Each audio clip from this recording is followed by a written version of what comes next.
ಬಂಧುಗಳೇ, ಶ್ರೀ ಶೃಂಗನಾಥೇಶ್ವರ ಚಾನಲ್ಗೆ ಸ್ವಾಗತ. ಭಗವದ್ಗೀತೆ ಅಧ್ಯಾಯ 2 ಸಾಂಖ್ಯಯೋಗ.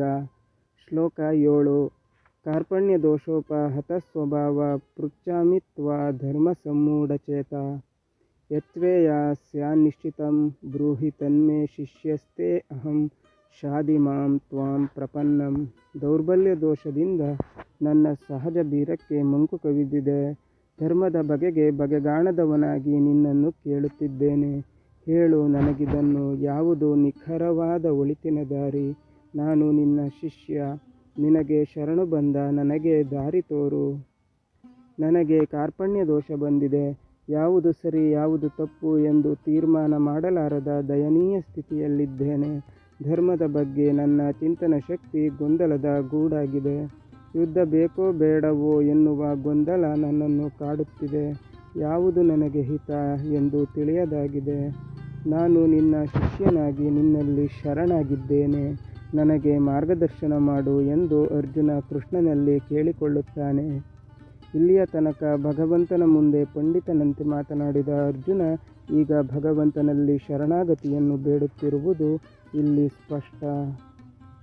ಶ್ಲೋಕ 8. ನಹಿ ಪ್ರಪಶ್ಯಾಮಿ ಮಮಾಪನುದ್ಯಾದ್ ಯಚ್ಚೋಕಮುಚ್ಚೋಷಣಮಿಂದ್ರಿಯಾಣಂ ಅವಾಪ್ಯ ಭೂಮಾವ ಸಪತ್ನಂ ವೃದ್ಧಂ ರಾಜ್ಯಂ ಶೂರಾಣಮಪಿ ಚಾಧಿಪತ್ಯಂ.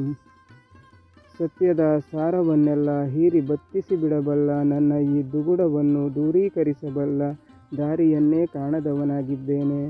ಹಗೆಗಳೇ ಇಲ್ಲದ ಹುಲುಸಾದ ಇಡೀ ನೆಲದ ಒಡೆತನ ಪಡೆದರೂ ಸಗ್ಗಿಗರ ಸಾಮ್ರಾಟನಾದರೂ ಕೂಡ ನನ್ನ ಇಂದ್ರಿಯಗಳು ಸೊರಗಿ ಹೋಗುತ್ತಿವೆ. ನನ್ನ ದುಃಖವನ್ನು ಹೊಡೆದೋಡಿಸಲು ನನಗೆ ಮಾರ್ಗವೇ ಕಾಣುತ್ತಿಲ್ಲ. ಭೂಮಿಯಲ್ಲಿ ಸ್ವರ್ಗದಲ್ಲಿ ಪ್ರಭುತ್ವವನ್ನು ಪಡೆದರೂ ಕೂಡ ನಾನು ಈ ದುಃಖವನ್ನು ಹೋಗಲಾಡಿಸಿಕೊಳ್ಳಲಾರೆ ಎನ್ನುತ್ತಾನೆ ಅರ್ಜುನ. ಶ್ಲೋಕ 9. ಸಂಜಯ ಉವಾಚ ಏವಮುಕ್ತ್ವಾ ಋಷಿಕೇಶಂ ಗುಡಾಕೇಶ ಪರಂತಪ ನಯೋತ್ಸ ಇತಿ ಗೋವಿಂದ ಮುಕ್ತ್ವಾ ತೂಷ್ಣೀಂ ಬಭೂವಃ.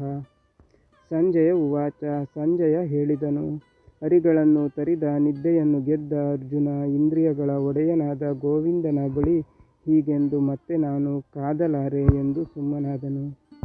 ಸಂಜಯ ಯುದ್ಧಭೂಮಿಯಲ್ಲಿ ಅರ್ಜುನನ ಸ್ಥಿತಿಯನ್ನು ಧೃತರಾಷ್ಟ್ರನಿಗೆ ವರ್ಣಿಸುತ್ತಾ ಈ ರೀತಿ ಹೇಳುತ್ತಾನೆ.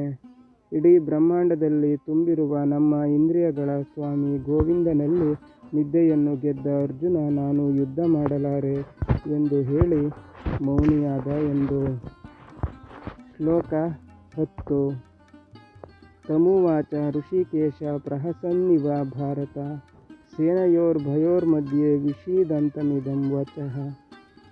ಓ ಭರತವಂಶದ ದೊರೆಯೇ, ಎರಡೂ ಪಡೆಗಳ ನಡುವೆ ತಳಮಳಗೊಂಡಿರುವ ಅವನನ್ನು ಕುರಿತು ಕೃಷ್ಣ ಮೆಲುನಗುತ್ತಾ ಈ ಮಾತು ನುಡಿದ.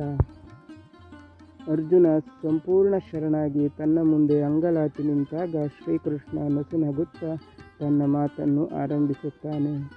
ಇಲ್ಲಿ ಅರ್ಜುನ ಕೃಷ್ಣ ಹೇಳುವುದನ್ನು ಸ್ವೀಕರಿಸುವ ಹಂತವನ್ನು ತಲುಪಿದ್ದಾನೆ. ಆತನಲ್ಲಿ ಭಾವಾವೇಶ ಹೊರಟು ಹೋಗಿ ಶರಣಾಗತಿ ಬಂದಿದೆ.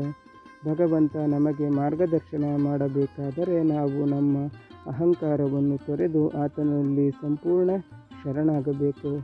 ಆಗ ಖಂಡಿತ ನಮಗೆ ಮಾರ್ಗದರ್ಶನ ಸಿಗುತ್ತದೆ. ಇಲ್ಲಿ ಕೃಷ್ಣ ಅರ್ಜುನನಿಗೆ ಮಾಡುವ ಉಪದೇಶ ನಮ್ಮೆಲ್ಲರಿಗೆ ಆತ ಮಾಡಿದ ಉಪದೇಶ.